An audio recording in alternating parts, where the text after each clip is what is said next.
Kidlat News Updates.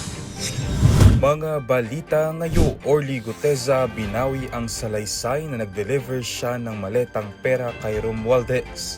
Nationwide school safety drill isasagawa ng DepEd sa August 25 kasunod ng school shootings.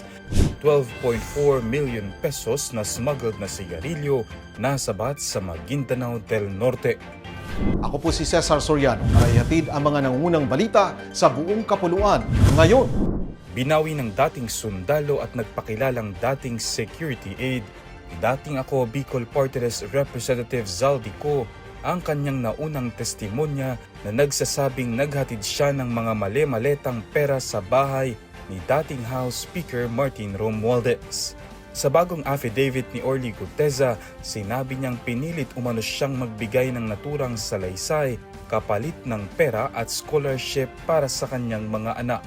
Inakusahan din niya sina Senator Dante Marcoleta at dating Congressman Mike Defensor na umano'y sangkot sa paghahanda ng affidavit na kanyang binasa noong Senate hearing noong 2025.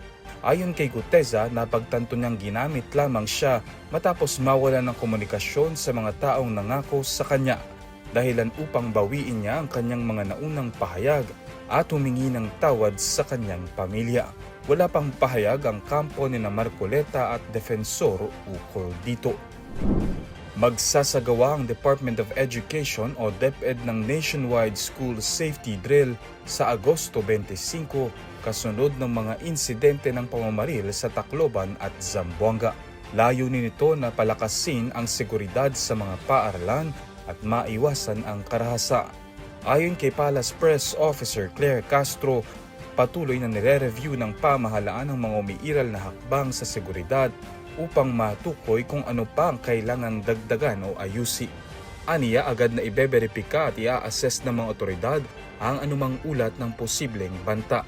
Samantala, pinangunahan ni DepEd Secretary Sonny Angara kahapon ang mga emergency intervention support sa Zamboanga City kasunod ng pamamaril sa Ateneo de Zamboanga University.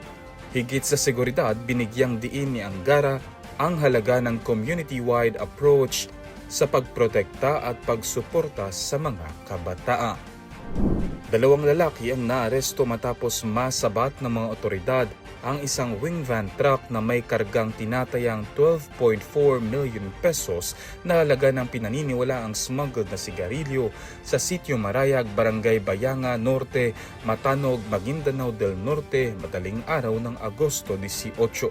Kinilala ang mga suspect na sina Arniel Alegarbes, 55 anyos, driver ng truck, at J. Tony Isidro, 23, helper nito.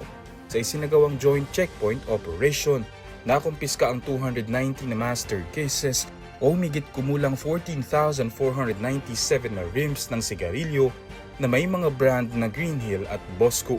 Ayon sa pulisya, hindi nakapagpakita ng mga kinakailangang dokumento ang driver para sa legal na pagmamay-ari at transportasyon ng kargamento. Nasa kustodiya na ng Matanog Municipal Police Station ang 2 suspect habang nagpapatuloy ang investigasyon. Para sa Kidlat News Channel, ako si Renzelino, nag-uulat. Ako po si Cesar Soriano, kasama nyo sa bawat pagputo ng balita.